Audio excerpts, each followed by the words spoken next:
Hello, welcome to another interesting episode of your favorite YouTube live football show, the preview show, where we analyze all the trending stories in football and also get to predict all the games in the La Liga and in the EPL. So before we delve into the show, just give us a few minutes. Let's get our guests, my two guests, into the live stream and also get to promote the show via social media. Don't go anywhere. We'll be right back. Just give us 5 minutes. We'll be right back.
Good evening, Mr.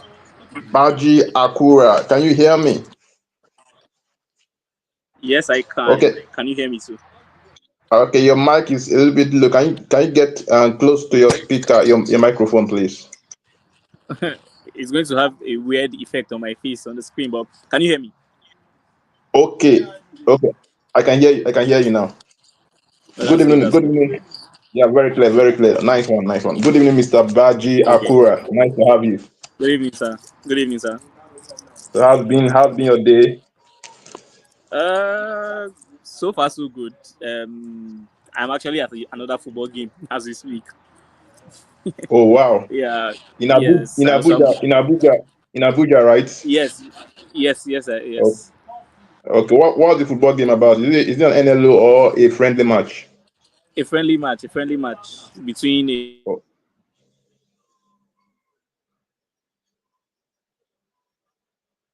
and then another academy.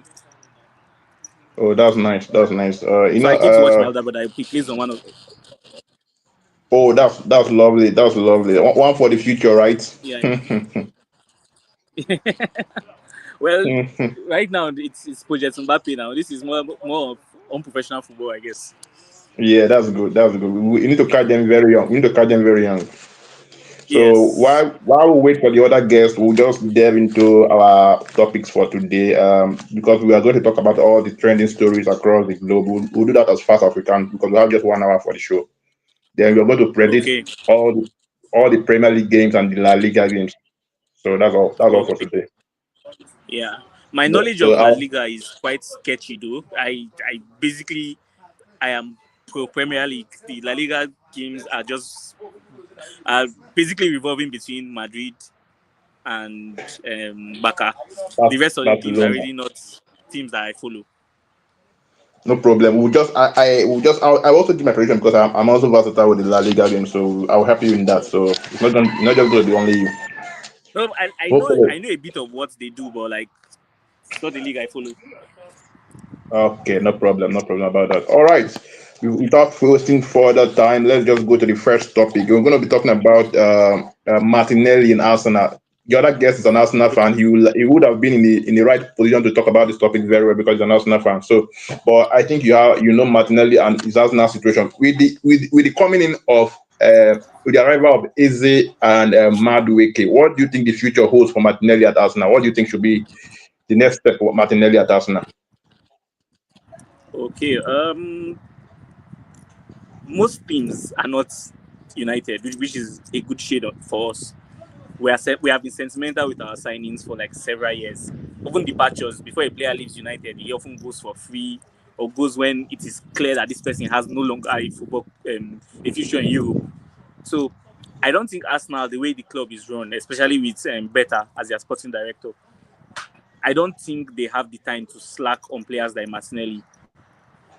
He will not be at Arsenal beyond the World Cup, pending an uptick in form because he's a player that has lost a lot of confidence lately. He's not playing as he used to do maybe 3-4 seasons ago. There's no fear factor when he's on the ball. He's now taking on defenders and then going backwards. In a team where you have people like Iberi Cheze, a very confident player coming off the successes he garnered in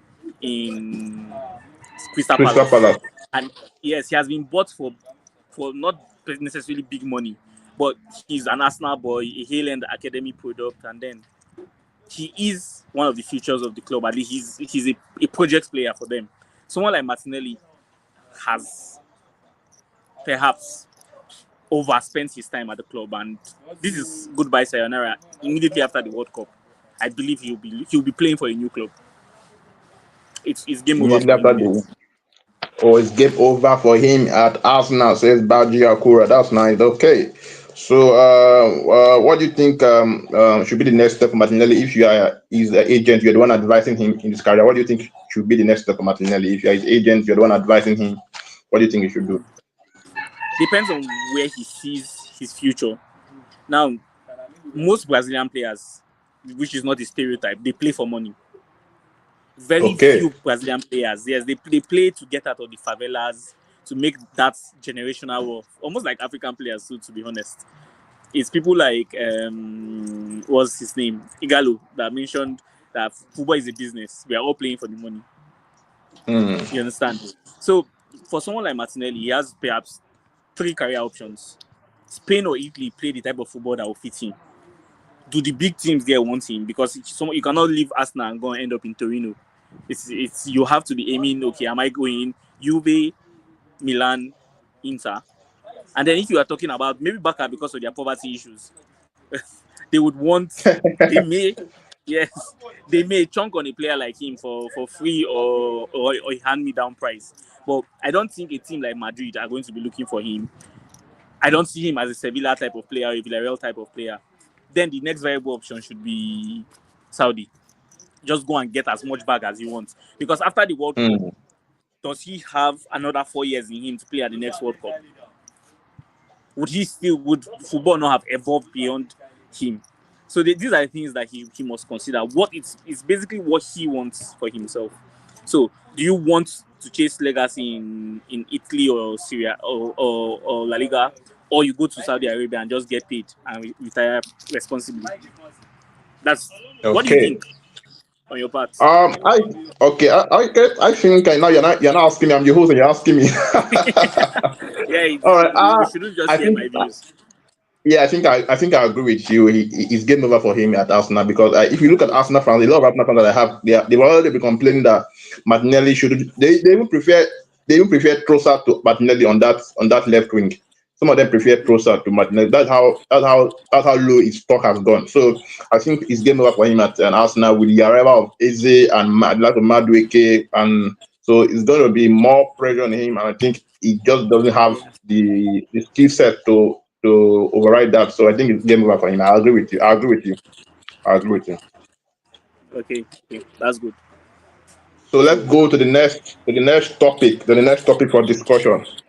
I was reading Go.com this evening, and I saw is it Go.com or Daily Mail? Oh, I think it's Daily Mail. Daily Mail. It should be Daily Mail UK. So I saw where Pep Guardiola was asked this question on his presser that and it's not said Alexander Isak is now the world best striker.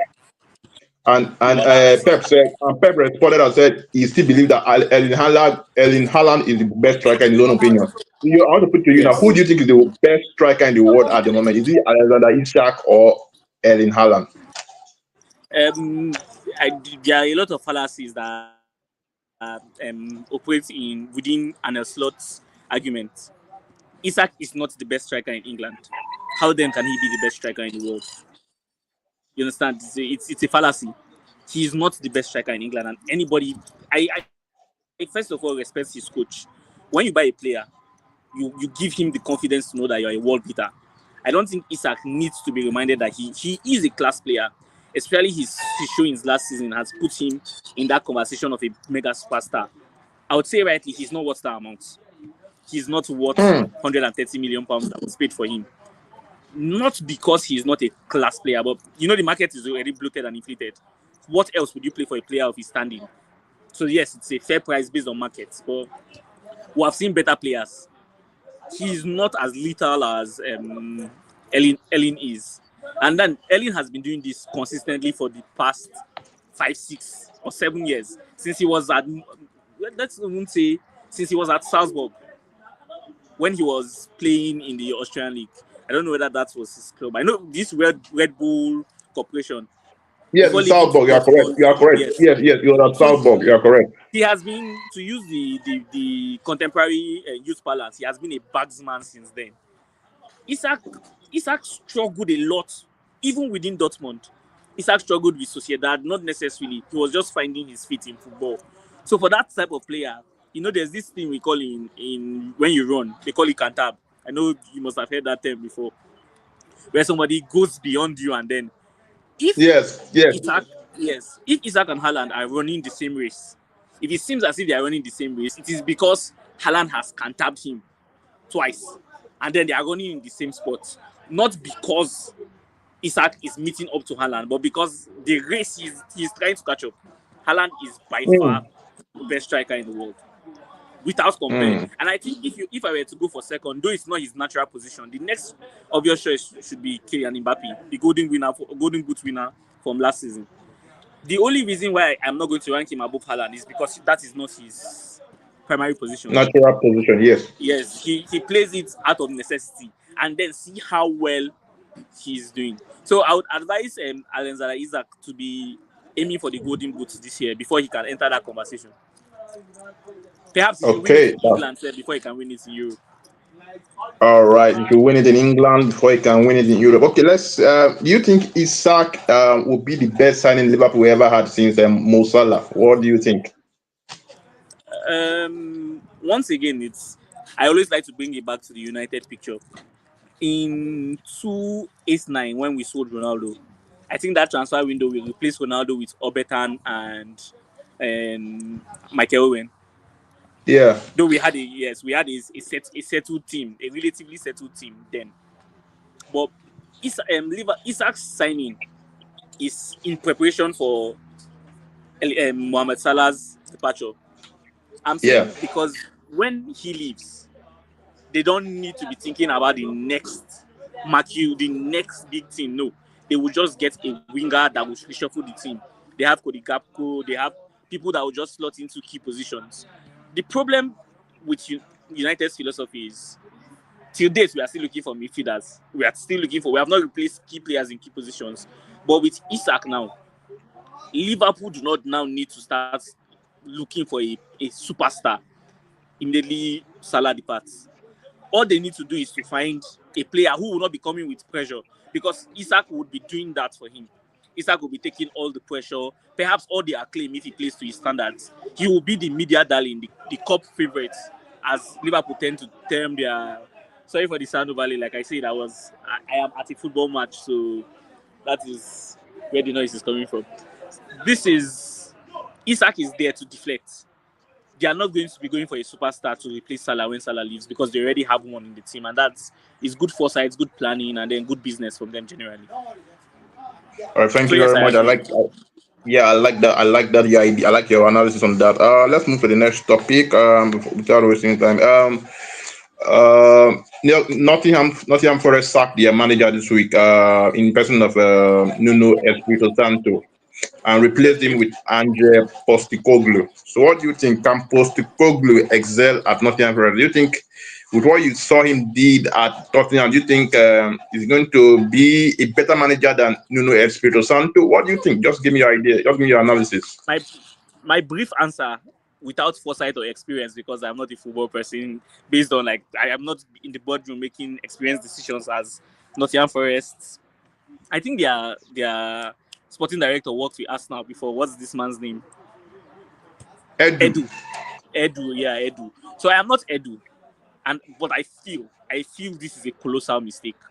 There's this Yoruba proverb where they say the butterfly that thinks himself a bird just because he has wings. I do not know. That is what I feel Nottingham Forest are. Now, before Nuno, they had not made Europe in 30, 40 something years. Before Nuno, they were a side languishing in relegation. But Nuno has placed the foundation for the team to launch into the future. Now, when you are going for Nuno's pragmatic, defense-based, counter-attack, low-block approach to a player, to a coach who will come and play front-foot football immediately, it's a risk.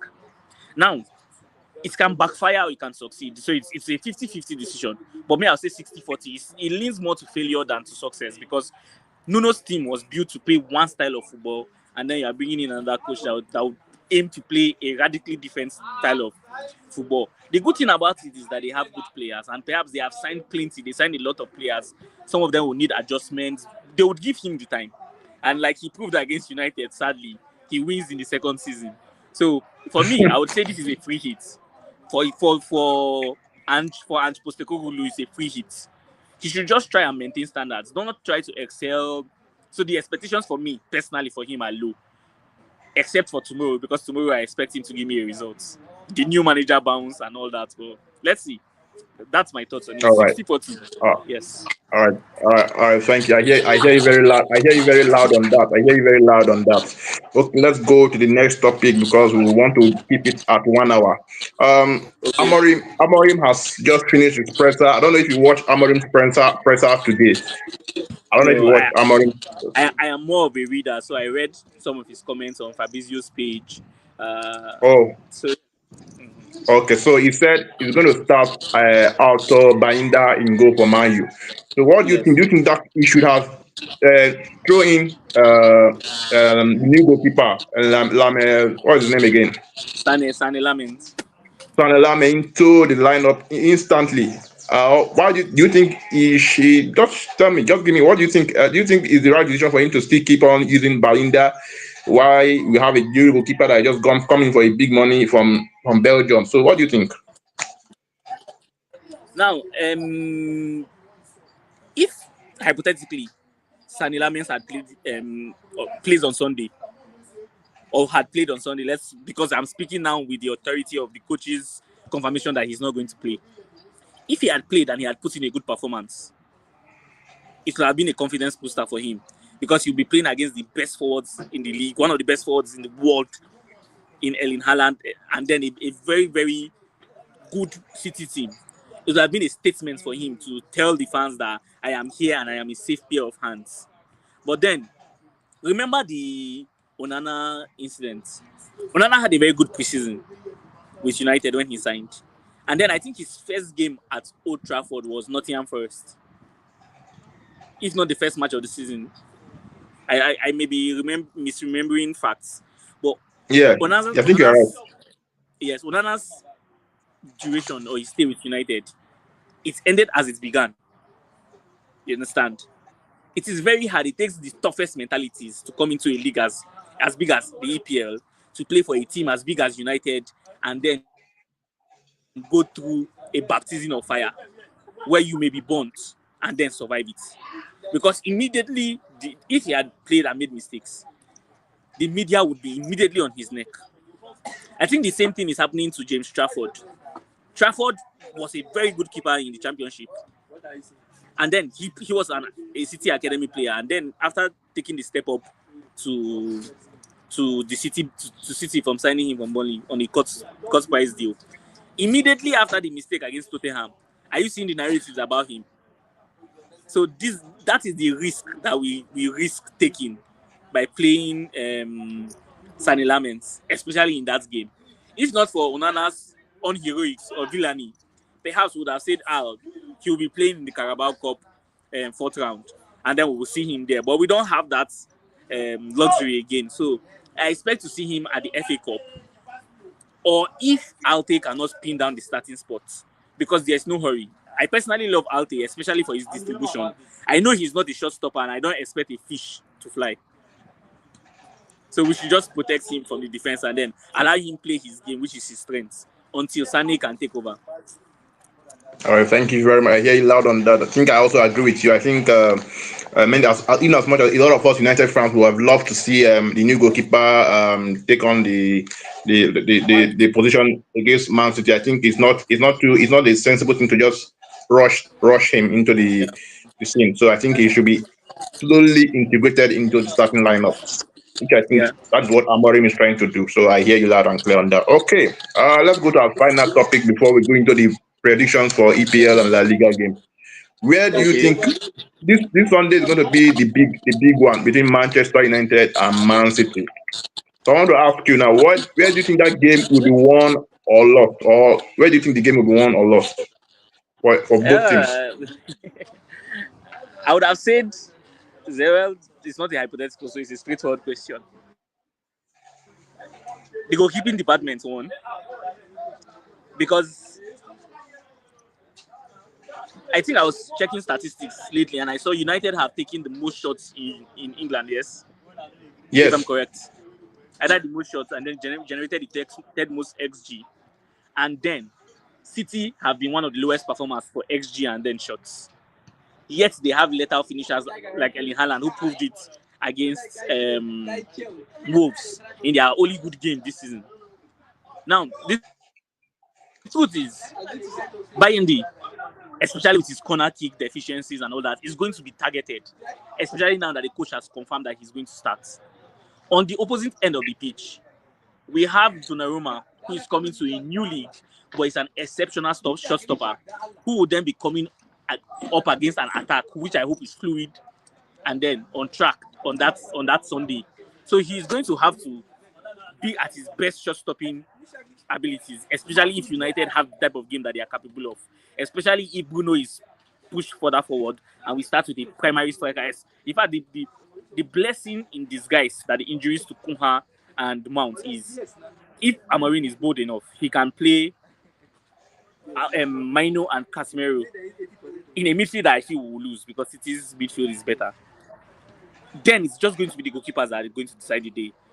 Donnarumma's deficiency with the ball at his feet has been well recounted by several pundits. It is not as bad as it seems. However, he is no Ederson. So if he puts the ball on the ground, United have an opportunity to press and counter press. So for me, I believe the goalkeepers are going to decide the derby. It can Bayandi make the saves that he will surely make when he comes up against Haaland? Or will he falter as he did against Arsenal and against Burnley? That is the big question. And then can Donnarumma finally play Pep's system? Or does Pep use him to go long for Erling Haaland? It's going to be dicey. I look forward to the game, especially as a United fan. So I look forward to the game. We are all looking forward to that game on Sunday. It's going to be a very interesting matchup. Before we skip, I would love to hear your thoughts. Which department is it for you? Okay, I think like you're right. The goalkeeping department is one of the departments that I feel is gonna be where the game will come won or lost. The goalkeeping department, because looking at Bayinda's errors from recent games, I think he's gonna be targeted, like you said. He's gonna be targeted by City because Pep Guardiola is someone that pays much attention to detail. You understand? He pays attention to every, he's a tactician. yes, any little detail. So he's going to target everything to make sure. But Amorim head record against Pep is superior. Amorim has a superior head-to-head record against Pep. So that's on that team to also put into consideration. So I think Amorim knows how to play against Pep. He knows how to play against Pep. But I think if we are going to win that match, if Man United are going to win that match, they have to use Bruno as a number 10. Because that is where he's very, very lethal and very dangerous. That playing Bruno deep as a central midfielder has been our problem this season. And I think that, like you said, Cunha's injury and Mount's injury are a blessing in disguise because we're going to have, I think he's going to force Amorim to play Bruno as number 10 with Mbuemo. So that's going to, and by the grace of God, I think he's going to play Mino and Casemiro as the two pivot midfield in central midfield. So I think that is where, if you are going to play Bruno and Bruno performs excellently well and fits, and I think we should also start Sesco. I think we should also start Sesco also. So that will happen. He cannot avoid it. Though, coaches can be funny. You come and see Bruno first 9 that day. And so exactly. I am not... Exactly. So he has to start Sesco. There's nothing to wait for again. There's no delaying anything. He has to start Sesco. Because another dynamic that we are ignoring is before the break, Zex's performance was exceptional against Burnley. Yes. Though it was a cameo. Yes. Now, there's this phrase I borrowed from the media along the years where they say a selection headache is a good problem for a coach, a good headache. Yes, it's a good headache. Yeah. Yes, I expect a coach to be awake the night before he announces his lineup, thinking, and that is when you have players who can deliver consistently. So I won't be mad if I see Zexin in the lineup instead. And my reasons are he's a better connector as a 9, a 9 that would receive and then release. Sesco has the ability of Bob playing, but is he ready? Is he ready? As much as I want him to be, is he ready to take on that onus? Would he not be disjointed, unlike Zexi, who is going to be settled in the rhythm of the game, especially someone who has played with Bruno, and they have a very good telepathic connection. I don't know whether you remember their interplay against Newcastle that ended with a very good attempt. That was a popular clip from last season. Do you remember? Yeah. Yeah. starting Sesko from a confidence angle is good, but starting Zexi, if it's going to be tactical and paying off, I won't mind. I'm not a lineup. I don't support the lineup. I support my team. So whoever comes on the pitch is who I support.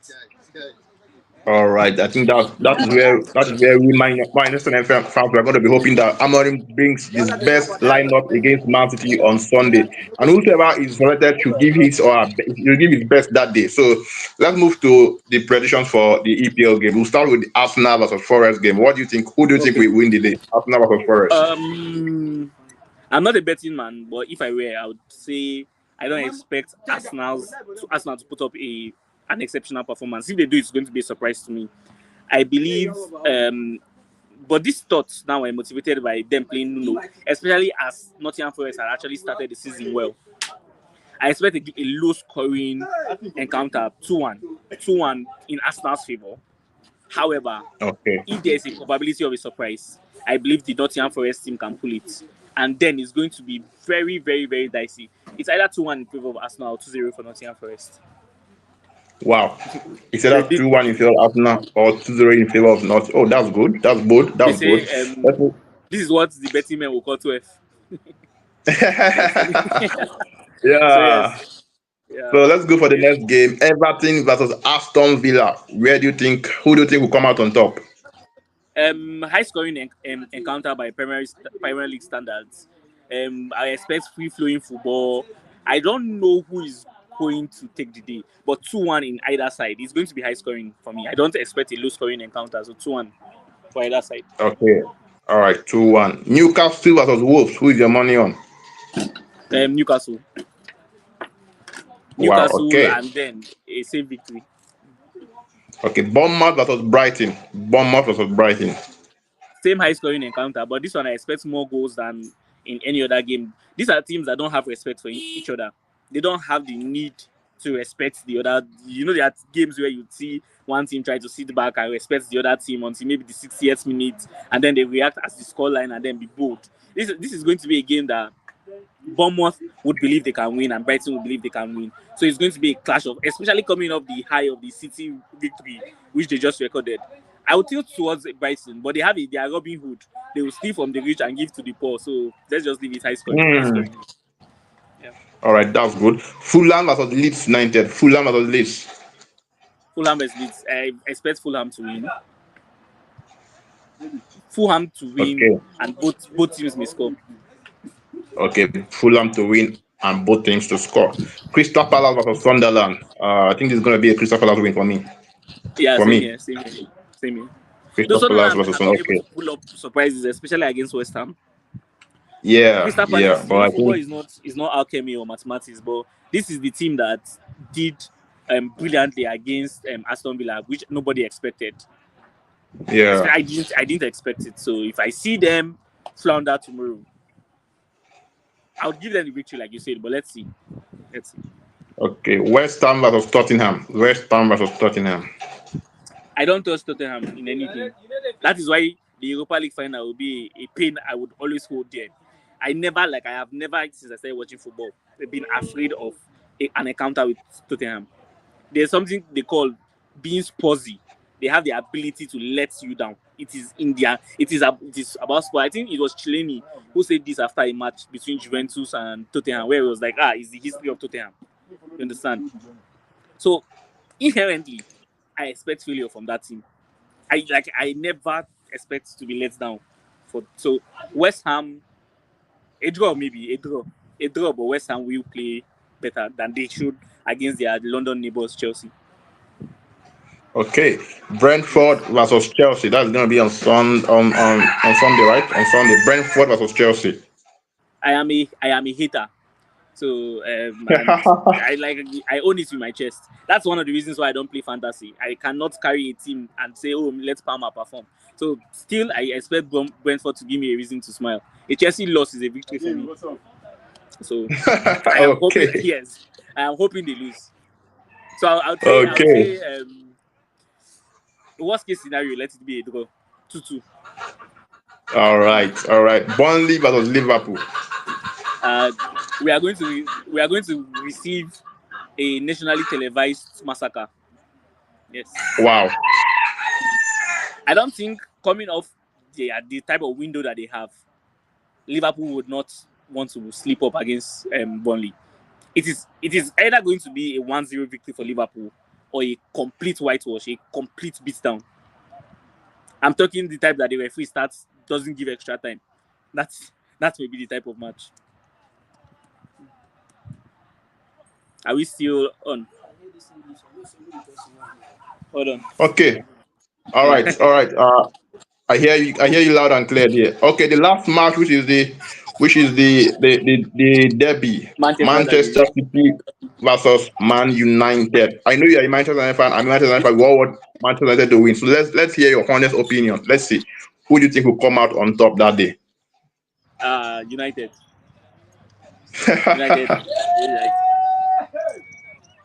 United. United. I have no other thoughts. No, this is hoping for the best but expecting the worst. That's what Amorim has taught me. Yes. All right, United. all right. That brings us to the end of the EPL prediction and now and preview of the EPL game. Let's go to La Liga. We just quickly rush through.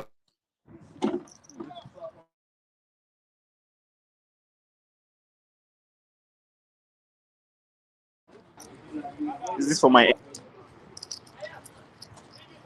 Ogami. How far you go? See that? You did here. Definitely. Please just bring her here. Make her. If I went to mix. Sevilla versus Elche. No, put her. Can you hear me? I think we had a network breakdown. I wonder whether it was from my end or yours. Okay, I think it's on my end. I've resolved it. No problem. So where were we? Sevilla versus Elche. I said I'm going to go for a Sevilla win today. It's going to be a today. The match is going to be today. Same here.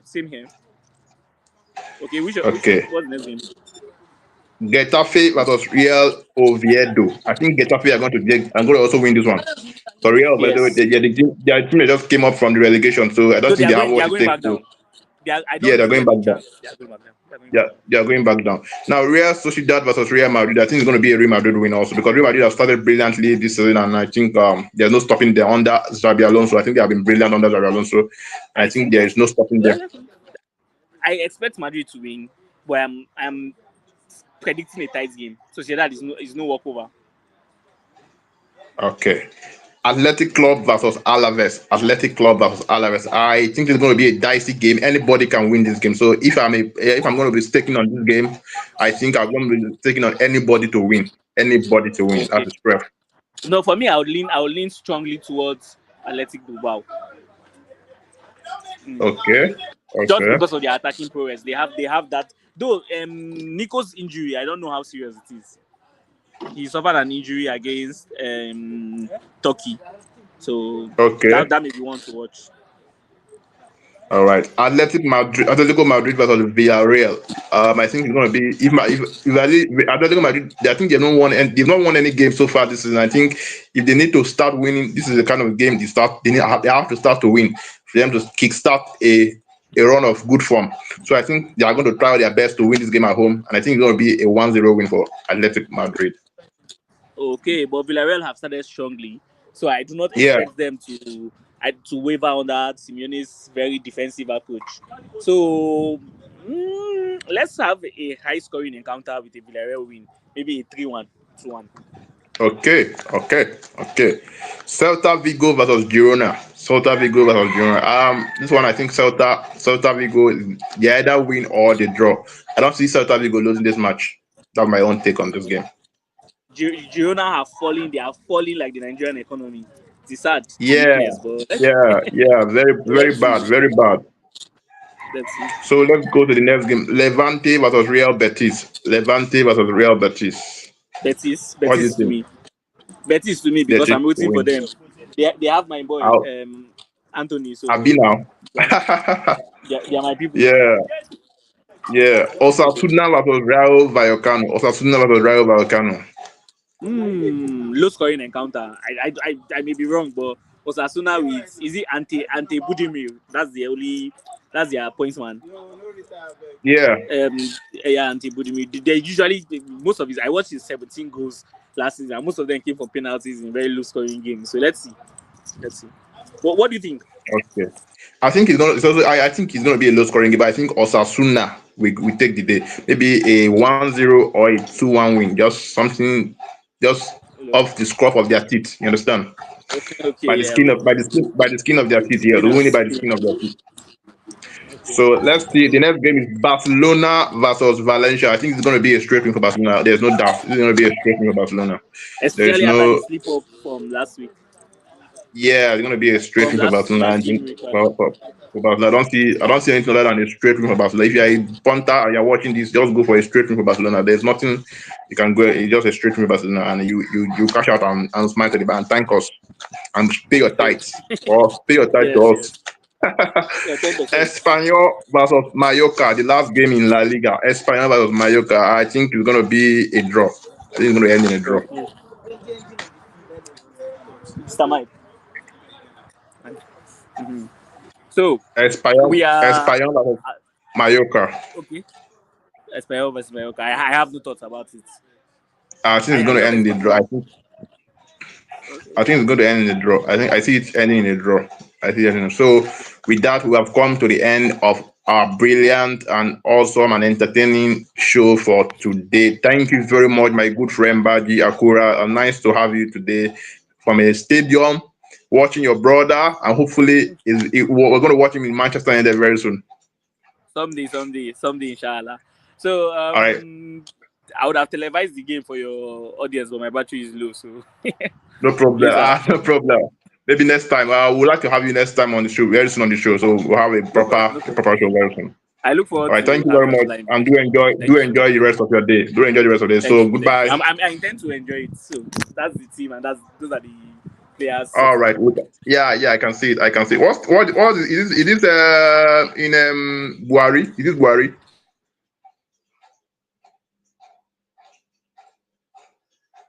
Okay. I don't know which club. Yeah. Okay. So that is the rival team. I'm praying they lose, and this is my brother's team. Okay. Yeah. I can see that. I can see that.